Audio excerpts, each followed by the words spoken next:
विद्यार्थी मित्रों, हम लोग लास्ट लेक्चर में आयन की चर्चा कर रहे थे और आयन में मैंने आपको बताया था कि एक वो आयन होता है जिसके ऊपर पॉजिटिव चार्ज होता है, उसको कैटायन बोलते हैं। एक वो आयन होता है जिसके ऊपर नेगेटिव चार्ज होता है। पॉजिटिव चार्ज 1 यूनिट या 1 से ज्यादा हो सकता है, नेगेटिव चार्ज भी 1 यूनिट या 1 से ज्यादा हो सकता है। लेकिन आयन को हम नॉर्मली दो फॉर्मेट में रख सकते हैं।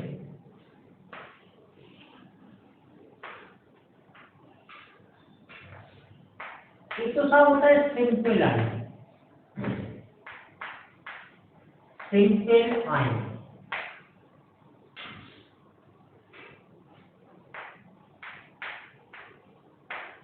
और एक होता है कॉम्प्लेक्स आयन।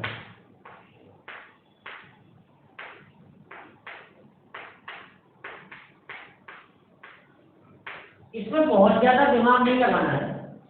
सिंपल आयन का मतलब जिसमें नॉर्मली एक ही टाइप के एटम हो।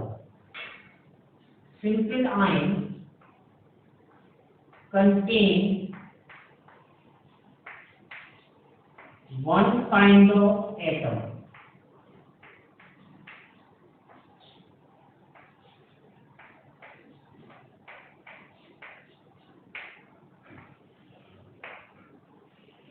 जैसे मैं लिख रहा हूं, मैंने अभी लिखा था Na plus Mg2 plus F minus Cl minus O minus 2। इसको मैं ऑक्साइड आयन बोल सकता हूँ। ऑक्साइड, ये सोडियम हो गया, ये मैग्नीशियम हो गया, ये क्लोराइड हो गया, ये क्लोराइड हो गया। ये सिंपल आयन की कैटेगरी में रहेंगे। कॉम्प्लेक्स आयन का मतलब है contain more than one kind of atom.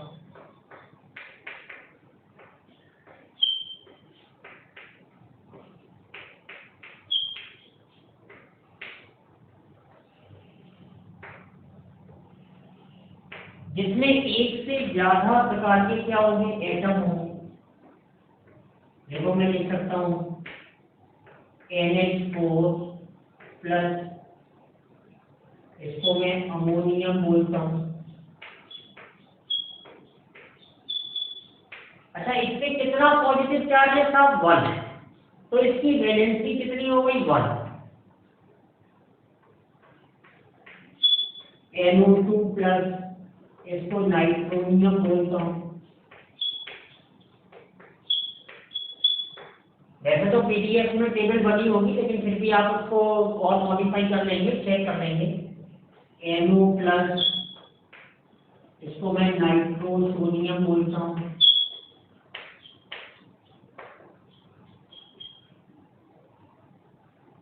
Nitrosonium. ध्यान ये देना है कि जो चार्ज है, जैसे मैं ये 1 यूनिट चार्ज की बात कर रहा हूं, जो चार्ज है इनके ऊपर, ये पॉजिटिवली चार्ज है या नेगेटिवली चार्ज है। जैसे मैं यहाँ पे लिखूं SO4 माइनस 2 HSO3 माइनस, इसको हम लोग सल्फेट बोलते हैं। इसको मैं हाइड्रोजन सल्फाइड बोलूंगा, या फिर इसी को मैं बाई सल्फाइड बोल दूंगा। बाई सल्फाइड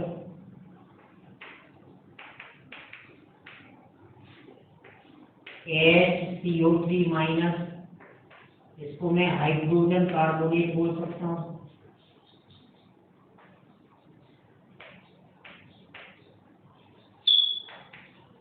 या इसी को मैं बाइकार्बोनेट बोल सकता हूँ। तो ऐसे आप सिंपल आयन और कॉम्प्लेक्स आयन को देख करके, ये लर्निंग टॉपिक है एक्चुअली में, आप देख करके पहचान सकते हैं। अच्छा, आयन के ऊपर जो भी चार्ज प्रेजेंट होता है वही उसकी वैलेंसी होती है। तो की पॉइंट क्या ध्यान रखना है,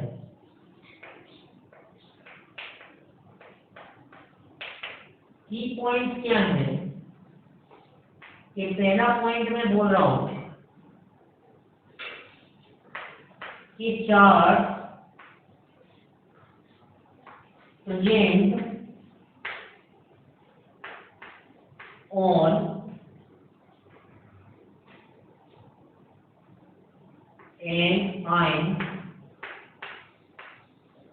is equals to valency of the ion।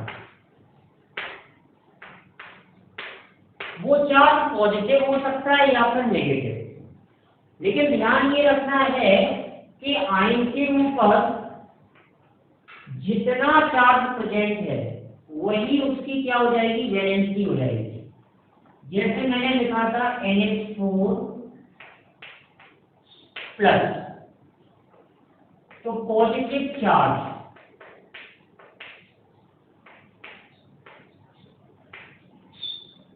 तब कितना प्रेजेंट है, 1। तो वैलेंसी कितनी हो गई सर, 1 हो गई। तो जितना चार्ज प्रेजेंट होगा वही उस आयन की वैलेंसी हो जाएगी, जिसका हम यूज करेंगे केमिकल फॉर्मूला लिखने। ठीक है। दूसरा की पॉइंट क्या है कि complex ion write down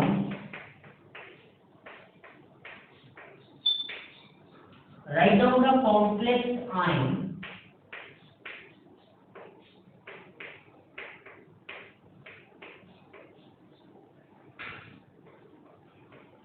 in the bracket।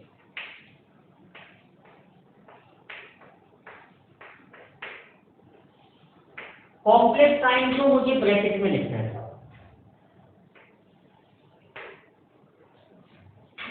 तीसरा पॉइंट क्या ध्यान रखना है कि इस कॉम्प्लेक्स आयन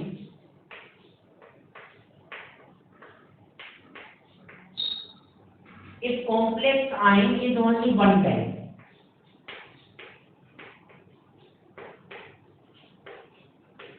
then bracket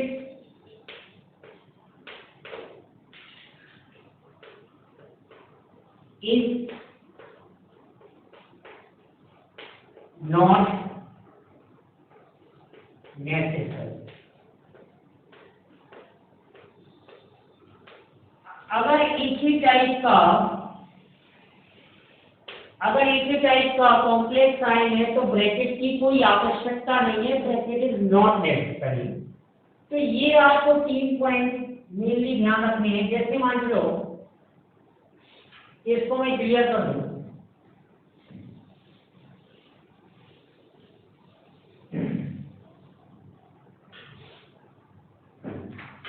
कि जैसे NH4 प्लस है,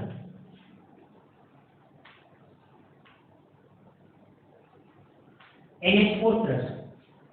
अब ये NH4 प्लस कॉम्प्लेक्स आयन है, तो इसको मुझे कैसे लिखना है, जब मैं फॉर्मूला में लिखूंगा तो ये मुझे ऐसे लिखना है साहब, ये ऐसे हो जाएगा, बिकम्स, इक्वल नहीं लगाना है, नहीं तो कंफ्यूजन रहेगा। फिर सपोज दैट ये कार्बोनेट है, तो ये कार्बोनेट मुझे ऐसे लिखना है।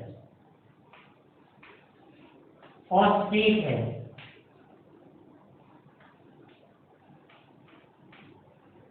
तो ये मुझे ऐसे लिखना है, ये ऐसे हो जाएगा। लेकिन अगर एक ही टाइप का है तो ब्रैकेट लगाने की कोई आवश्यकता नहीं है। कहने का मतलब ये है कि जो आयन है वो पॉजिटिवली चार्ज या नेगेटिवली चार्ज हो सकता है। पॉजिटिवली चार्ज आयन को मैं कैटायन बोलूंगा और नेगेटिवली चार्ज आयन को मैं एनायन बोलूंगा। जितना चार्ज प्रेजेंट होगा आयन पर वही उसकी वैलेंसी हो जाएगी। वो चार्ज पॉजिटिव या नेगेटिव हो सकता है। मैग्नीट्यूड के आधार पर चार्ज 1 यूनिट है, 2 यूनिट है या 3 यूनिट है, इसके आधार पर मैं यूनी पॉजिटिव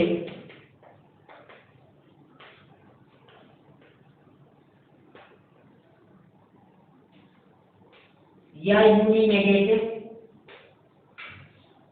यूनी पॉजिटिव या यूनी नेगेटिव की मैं बात कर सकता हूं। मैं बाई पॉजिटिव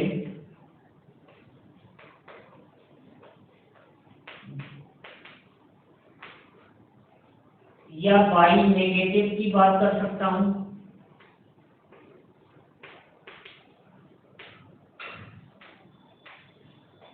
मैं ट्राई पॉजिटिव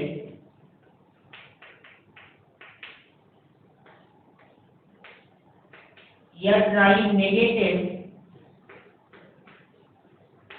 आयन की मैं बात कर सकता हूं। और इनके ढेर सारे फॉर्मूले जो कि आपको देखने को मिल जाएंगे। Uni positive, bi positive, bi negative,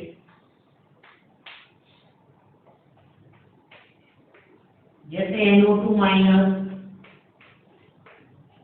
NO3 minus, HS minus, S minus, HSO3 minus, इसको नाइट्राइट बोलते हैं, इसको नाइट्रेट बोल देते हैं, इसको हाइड्रोजन,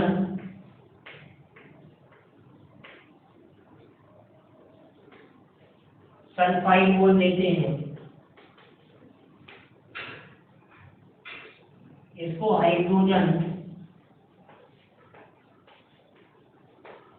सल्फाइड बोल देते हैं।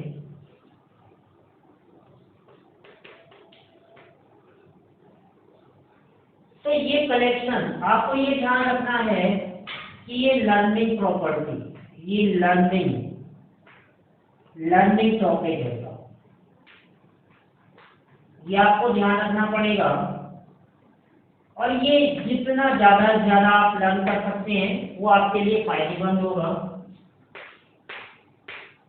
CH3C डबल नेगेटिव एसीटेट बोलते हैं, कई जगह के साथ इथेनोएट लिखा रहता है, इथेनोएट,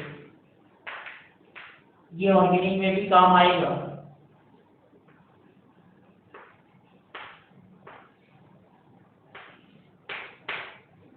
इसको फॉर्मेट बोलते हैं, नीचे नोट लिखा रहता है।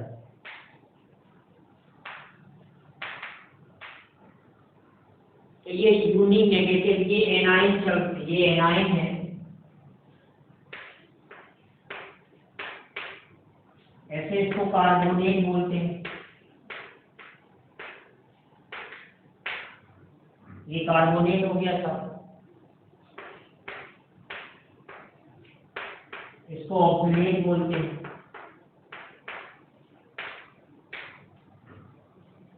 इसको ऑक्सीनेट बोल देते हैं,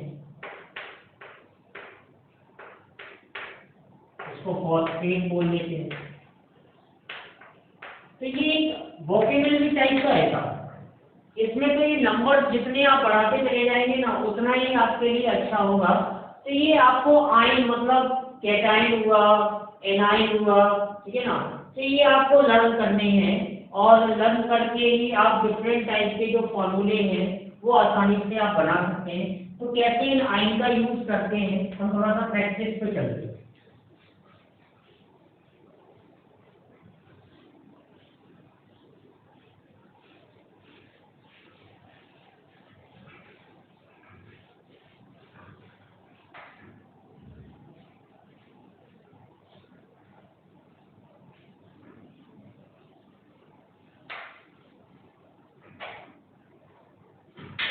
जैसे मान लीजिए कि हम लोगों ने एग्जांपल लिया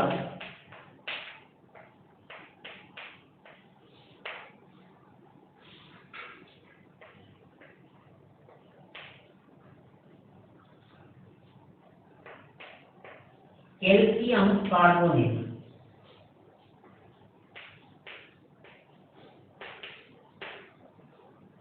कैल्शियम कार्बोनेट का एग्जांपल लिया तो रूल नंबर 1 के अकॉर्डिंग हमने सिंबल लिखा। रूल नंबर 2 के अकॉर्डिंग हमने वैलेंसी को रिप्रेजेंट किया। मैंने आपको बोला था ब्रैकेट में लिख देंगे। रूल नंबर 3 में वैलेंसी को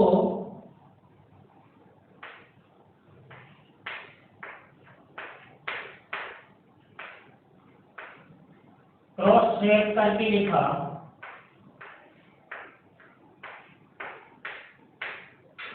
और फाइनली हमने रूल नंबर 4 में इनको कैंसिल आउट किया।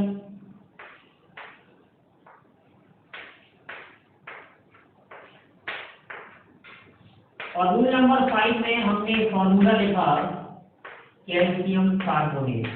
आप इसको ऐसे भी लिख सकते हैं और मैंने बोला था ना कि अगर एक ही कॉम्प्लेक्स साइन होगा तो ब्रैकेट लगाने की सब आवश्यकता नहीं है। तो final formula will be CH2। तो यहाँ से आप रूल नंबर 5 पे पहुंचे। कैल्शियम एक एग्जांपल और कर लेते हैं।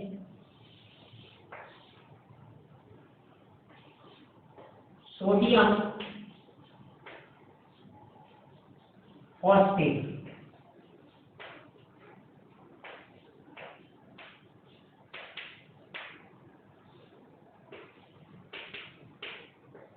तो सोडियम फॉस्फेट Na फॉस्फेट लिखा PO4। रूल नंबर 2 में मैंने सब वैलेंसी को रिप्रेजेंट किया। फॉस्फेट के ऊपर कितना चार्ज था 3 तो वैलेंसी 3 हो गई। रूल नंबर 3 में वैलेंसी को क्रॉस ओवर करके स्वयं पेन ड्रॉ करना है।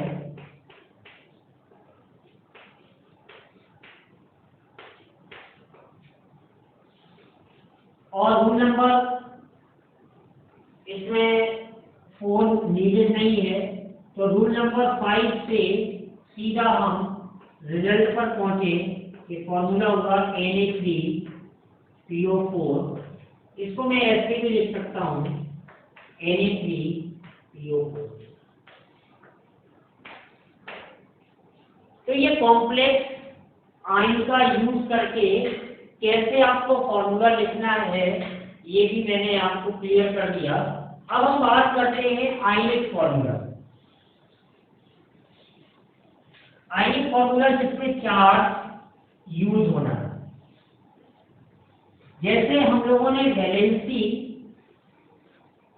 ग्रुप वाइज लिखी थी वैसे ही हमें चार्ज को भी ध्यान में रखना है। एक ही स्टेप और बढ़ेगा, स्टेप 6 आ जाएगा एक्चुअली में। आयनिक फॉर्मूला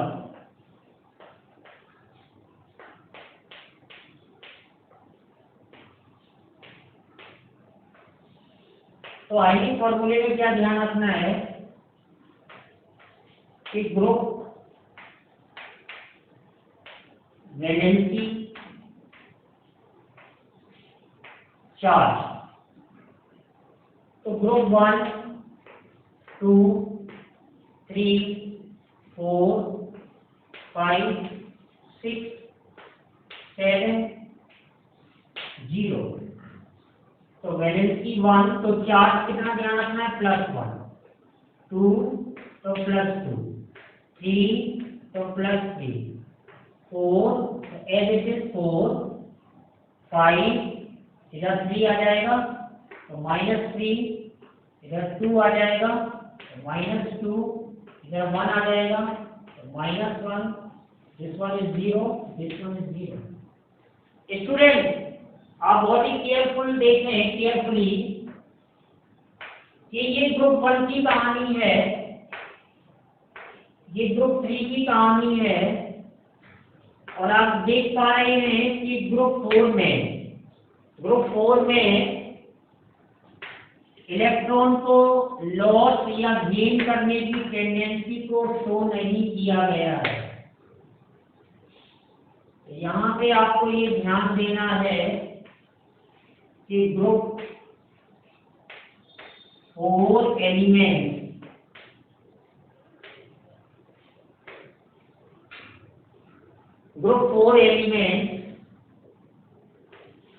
do not form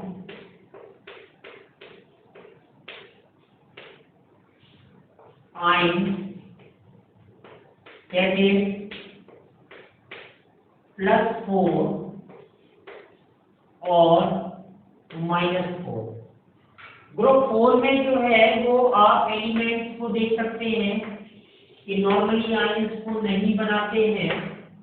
बाकी आप देख पा रहे हैं कि ग्रुप 1 में चार्ज कितना आएगा मेटल के ऊपर, +1, because we are interested to write down the ionic formula. इसमें ग्रुप 2 में +2, +3, 4, -3, -2, -1। जैसे हम लोग इसका एक एग्जाम्पल करते हैं। एग्जाम्पल क्या है, यहाँ पर एक रूल बस ऐड होने वाला है कि जैसे मैंने लिखा सोडियम क्लोराइड,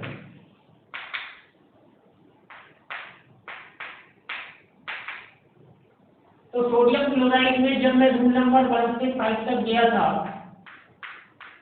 तो फॉर्मूला आया था NaCl। ओके, अब रूल नंबर 6 केवल क्या आ जाएगा कि सोडियम की जो वैलेंसी थी, अब उसकी जगह हमें चार्ज रिप्रेजेंट करना है +1 और Cl के ऊपर चार्ज रिप्रेजेंट करना है -1। This one is ionic formula of the sodium chloride. तो रूल नंबर 6 में आपको क्या ध्यान रखना है कि पुट द चार्ज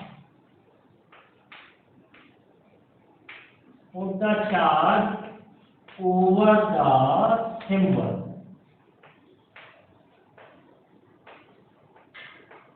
of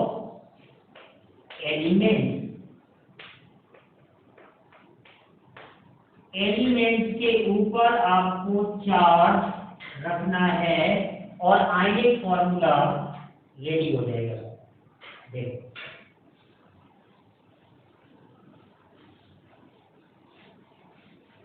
हम लोग एक एग्जांपल और सीख लेते हैं।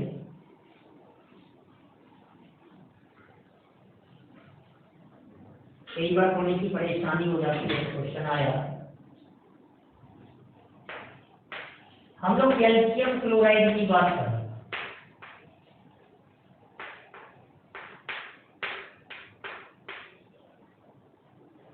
कैल्शियम क्लोराइड की हम लोग बात करें तो रूल नंबर 5 तक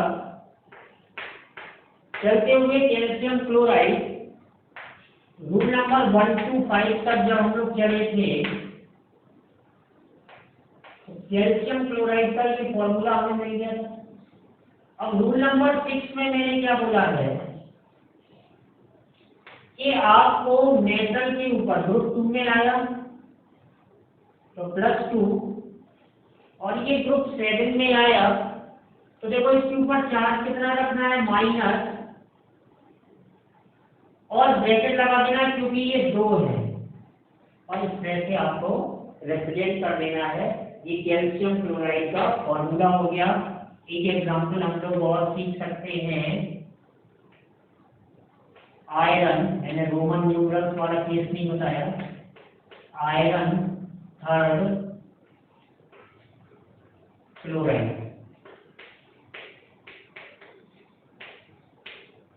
आयरन थर्ड क्लोराइड। तो रूल नंबर 1 से लेके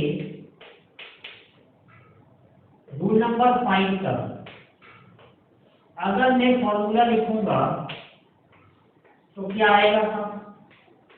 Fe1Cl3 इस तरह से। अब रूल नंबर 6 में उसी वैलेंसी को चार्ज के हिसाब से रिप्रेजेंट करना है, +3 और Cl माइनस इस तरह से। तो ये हो गया आयनिक फॉर्मूला। तो आयनिक फॉर्मूले में हमें क्या करना है कि चार्ज को रिप्रेजेंट करना है, और केमिकल फॉर्मूले में चार्ज को रिप्रेजेंट नहीं करना है। ये बेसिक डिफरेंस मैंने आपको बताया। जब हम फॉर्मूले को बनाना सीख गए, हम लोगों के पास देखिए, हम लोगों के पास वैलेंसी का कॉन्सेप्ट हुआ, हम लोगों के पास एलिमेंट का बेसिक कॉन्सेप्ट आया, हम लोगों के पास केमिकल फॉर्मूला बनाने के लिए 5 रूल्स आए, हम लोगों के पास रोमन न्यूमरल्स का कॉन्सेप्ट आया, हम लोगों के पास प्रीफिक्स का कॉन्सेप्ट आया, हम लोगों के पास आयन का कॉन्सेप्ट आया, चार्ज का कॉन्सेप्ट आया, आयनिक फॉर्मूला बनाने का कॉन्सेप्ट आया। तो अब हम लोग इस टॉपिक को खत्म करने के बाद हम 2 टर्म बड़ी आसानी से समझ सकते हैं। एक होता है word equation,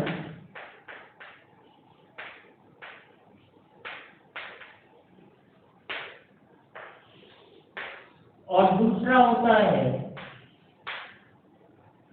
chemical equation. Chemical equation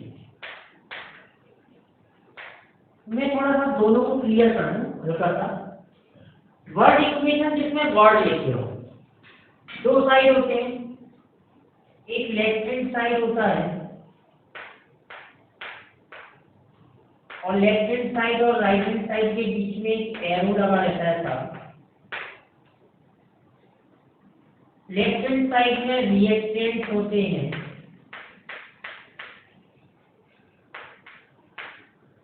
और राइट हैंड साइड में प्रोडक्ट्स होते हैं। रिएक्टेंट्स 2 प्रकार के हो सकते हैं। जैसे मान चलो कि मैं एक जनरल इक्वेशन लिखूं A + B = C + D। मैं केवल समझाने के लिए ये बात आपको बता रहा हूं। तो यहाँ पे जो प्लस है, प्लस का मीनिंग समझिए क्या है। प्लस मीन्स एंड,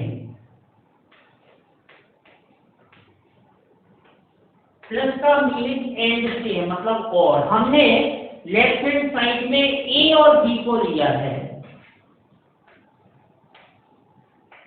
और जो एरो है उसका मीन्स है प्रोड्यूसेस। उसका मीनिंग जो है वो प्रोड्यूसेस है। ध्यान देना है प्यारे बच्चों कि एक एक बात बिल्कुल आपको क्लियर होनी चाहिए। वर्ड इक्वेशन और केमिकल इक्वेशन में कोई खास डिफरेंस नहीं है। वर्ड इक्वेशन में हमें वर्ड यूज करना है। जैसे मैं लिख रहा हूं मैग्नीशियम, मैग्नीशियम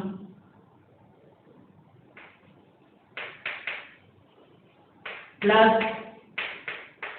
ऑक्सीजन, दोनों को लिया है,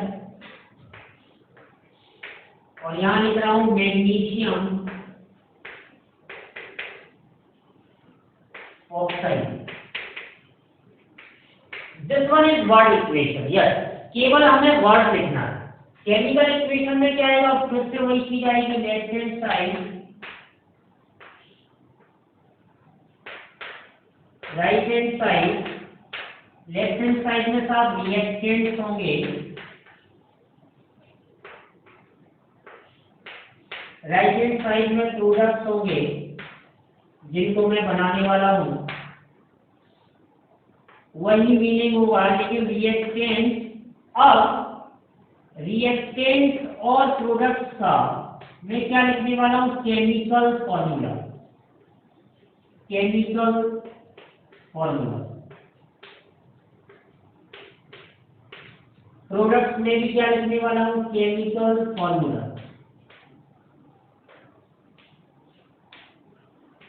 केमिकल फॉर्मूला।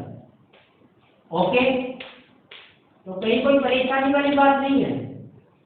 जब चिल, बिल्कुल ठंडे दिमाग से सोचने की आवश्यकता है कि ये बिल्कुल भी आसान सा काम है। मैग्नीशियम का केमिकल फॉर्मूला क्या होता है साहब, Mg। ऑक्सीजन का साहब क्या होता है, O2। मैग्नीशियम ऑक्साइड का केमिकल फॉर्मूला क्या होता है, MgO।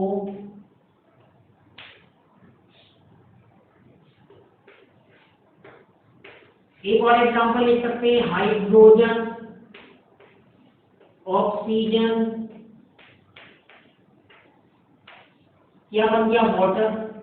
We are not interested here to balance the reaction. Balancing एक अलग मेथड है, मैं बैलेंसिंग की बात नहीं कर रहा हूं, मैं वर्ड इक्वेशन और केमिकल इक्वेशन में आपको डिफरेंस बता रहा हूं। तो यहां पर ये आपको ध्यान रखना है कि forget balancing for some time। कुछ देर के लिए हमें बैलेंसिंग भूल जाना है।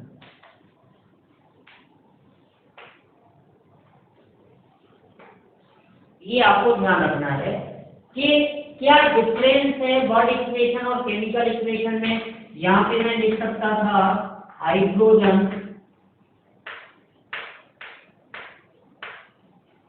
इधर में लिख सकता था ऑक्सीजन, और यहां पे मैं लिख सकता था वाटर। तो वर्ड इक्वेशन और केमिकल इक्वेशन में आपको डिफरेंस पता होना चाहिए और थोड़ा सा क्लियर होना चाहिए कि हमें कोई चीज दी गई है, कोई डेटा गिवन किया गया है, तो हमें उसको लिखना कितने तरीके से था। वर्ड में लिखना है तो वर्ड में लिखिए साहब, वर्ड में दिया गया है, आपने टेंथ में किया होगा, तो कई बार हमें वर्ड इक्वेशन दी जाती है, उसे हम केमिकल इक्वेशन में कन्वर्ट कर सकते हैं और केमिकल इक्वेशन को हम वर्ड इक्वेशन में कन्वर्ट कर सकते हैं। हमारा जो अगला टॉपिक होगा वो होगा फॉर्मूला मास।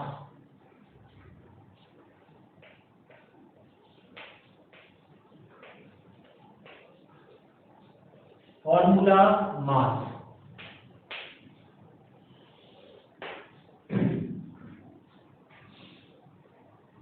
Formula mass. सबसे पहले तो आपको ये ध्यान रखना है कि इसको ग्राम में लिखना है।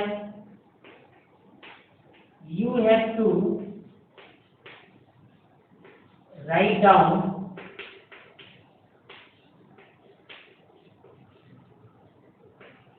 इन ग्राम।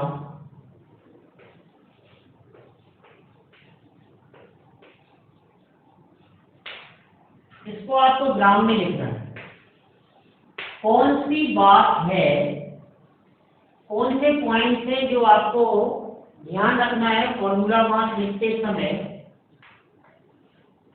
कि पहले तो आप एक फॉर्मूला लिखें,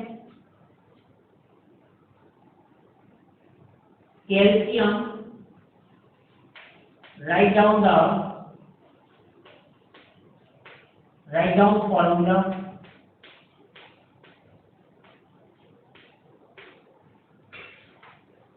फिर डिटरमाइन कर लें किसको, एटम्स को। Determine the number of atoms.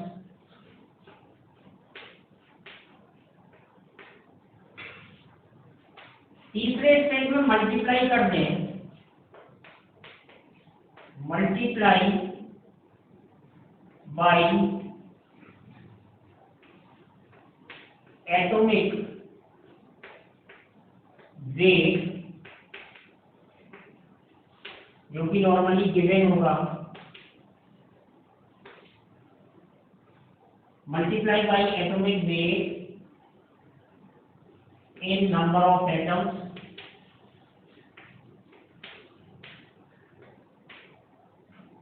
और चौथा और आखिरी स्टेप, एड द रिजल्ट, जो भी रिजल्ट आए उसको ऐड कर दीजिएगा, बट डू नॉट फॉरगेट, क्या नहीं भूलना है था, डू नॉट फॉरगेट ग्राम, उसको ग्राम में लिखना नहीं भूलना है, ये आपको थोड़ा सा ध्यान रखना है। फॉर्मूला लिखना है, number of atoms, atomic weight जो कि गिवन होगा, नंबर ऑफ एटम से मल्टीप्लाई करना है और रिजल्ट को फाइनली क्या करना है, ऐड करना है। डू नॉट फॉरगेट ग्राम, मतलब उसको आपको किस में लिखना है, ग्राम में लिखना है। हम लोग एग्जाम्पल से कर लेते हैं।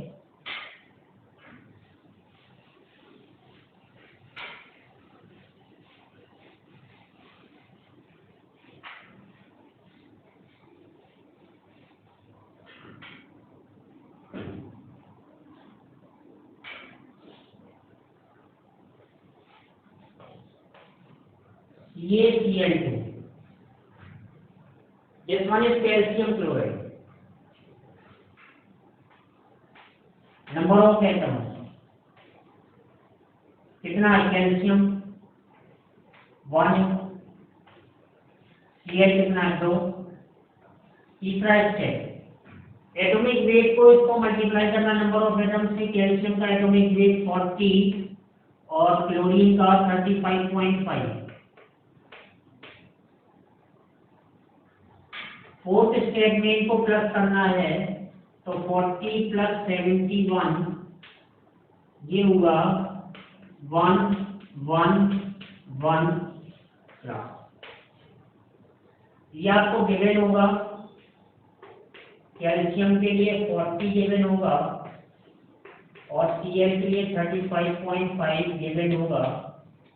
ये आपको गिवन होगा और आपने इसमें से ये फॉर्मूला मास निकाल लिया, तो फॉर्मूला मास को कैलकुलेट करना था बहुत आसान है। हम लोग एक एग्जांपल और कर लेते हैं।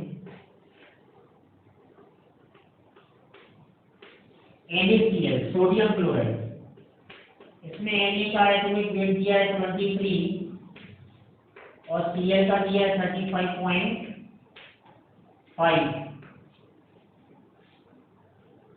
तो ये फॉर्मूला लिखा हम लोगों ने। फिर नंबर ऑफ एटम्स, तो सोडियम कितना 1, क्लोरीन कितना 1।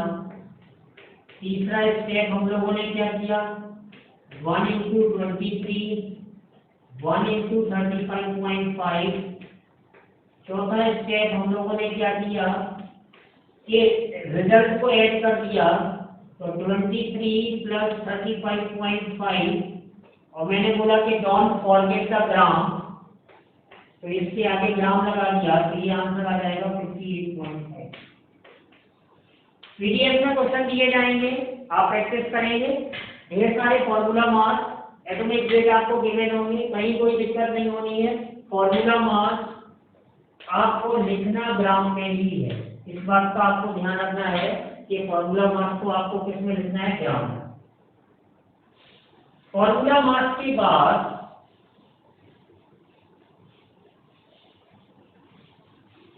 क्योंकि जब हम फॉर्मूला बनाना सीख गए, उसका मास निकालना सीख गए, किसमें निकालना है, ग्राम में, तो डिटर्मिनेशन ऑफ परसेंटेज को हम लोग कैलकुलेट करना सीख जाए तो काफी हद तक समस्या का समाधान हो जाएगा।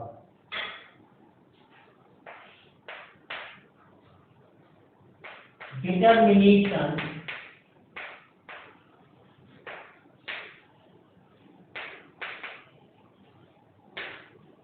ऑफ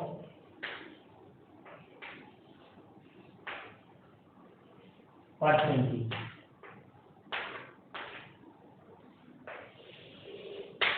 हमारे पास कोई केमिकल फॉर्मूला गिवन होगा, उसमें डिफरेंट वेरियस एलिमेंट के डिफरेंट एटम्स प्रेजेंट होंगे। तो हमें इस बात का आपको ध्यान रखना है कि हमें यहाँ पर निकालना क्या है। यहाँ पर एक्चुअली में हमें निकालना है परसेंटेज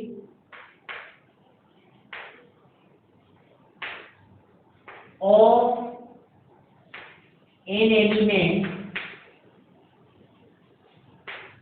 बाय मास। हमें बाय मास के आधार पे उस एलिमेंट का मुझे परसेंटेज कैलकुलेट करना है। तो डिटर्मिनेशन ऑफ परसेंटेज के लिए नेसेसरी क्या है कि नीड क्या है, हमारे पास आवश्यक क्या है, मॉलिक्यूलर मास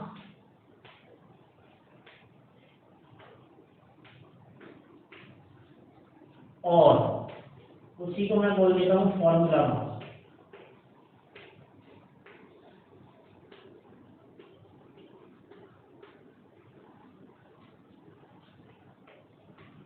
इज नेसेसरी।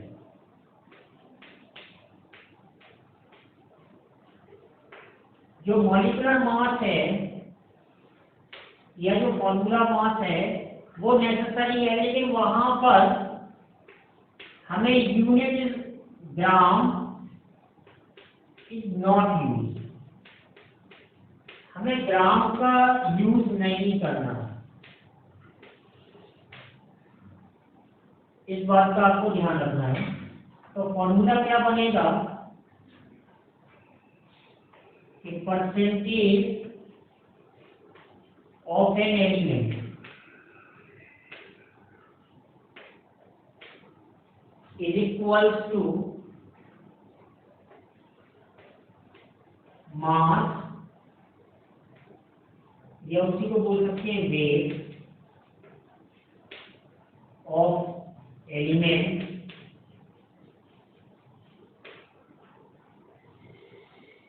इसको डिवाइड करेंगे हम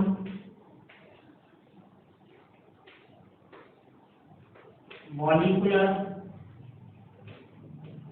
मास या फॉर्मूला मास से, मॉलिक्यूलर मास ऑफ कंपाउंड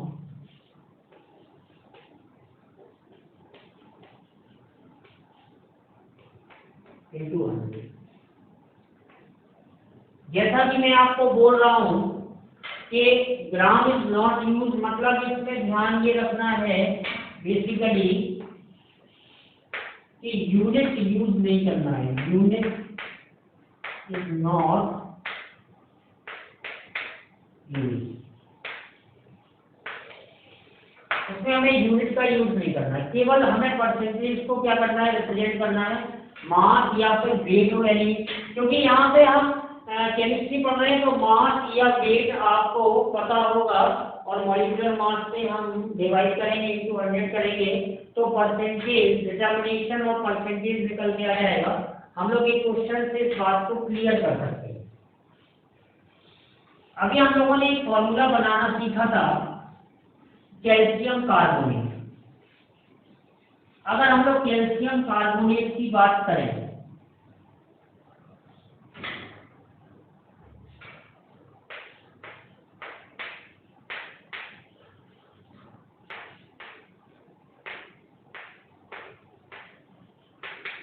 तो कैल्शियम कार्बोनेट का फॉर्मूला CaCO2।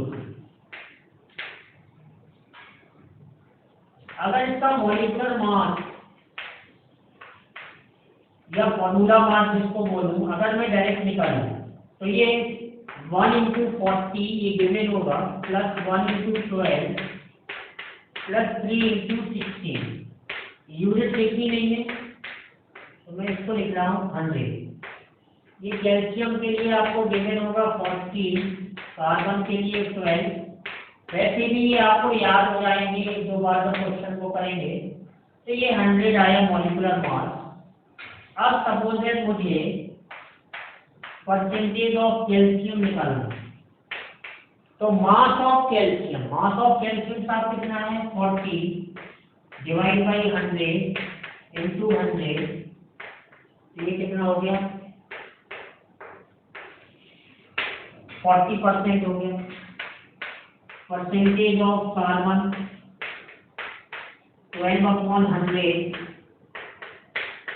इंटू 100, तो ये 12% हो गया।